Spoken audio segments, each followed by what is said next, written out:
大家好，欢迎来到土开研究所，我是所长岳林。今天遇到一个提问啊，他是说，那在公家机关这么久啊，有没有什么最不能接受的事？其实我觉得啦，这个对公务员来说是一个保障，但是是我不太能接受的状况。就是说，公务机关里面，你如果有去考那个高考或普考的话，你会知道说你有很多职系。你考哪个一般行政啊、体育行政、教育行政、公共行政之类的，你考不一样的职系，你就是可能就会分发到那些单位那些类别啊。因为今天会有这个状况是，最近有个新闻啊，说一个一般行政的被派去管资讯，然后他们觉得就是好像不太对啊。当然你考一般行政，那你可能你管资讯那不是你的专业，但我觉得啦，我在里面这么久，其实说真的，我公安系毕业的，我会工程嘛，我看得懂报表嘛。我行政程序 OK 吗？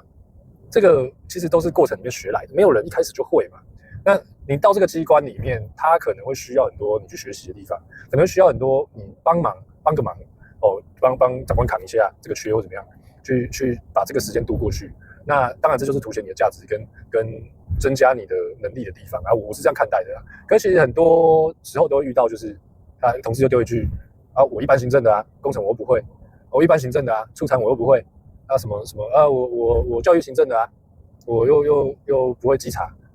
好，那你在选单位、在选机关的时候，你应该就会去看一下说，好，那我这个单位他要处理哪些事情，我到这边来，我可能需要遇到哪些事情，我需要强化怎样的能力。那如果你是希望我就稳稳的就是这样一路就是照你的直系这样走，那当然没有意见的。可是这是我不能接受，因为这是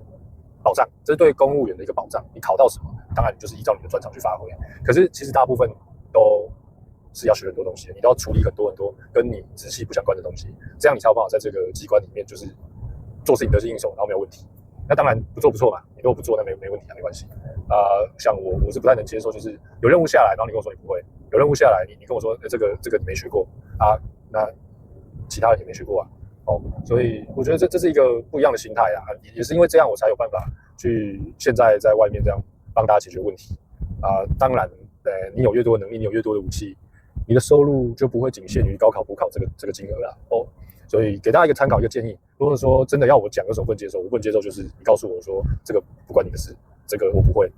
就学啊，问啊，对啊。所以这个给大家分享，谢谢大家，谢谢。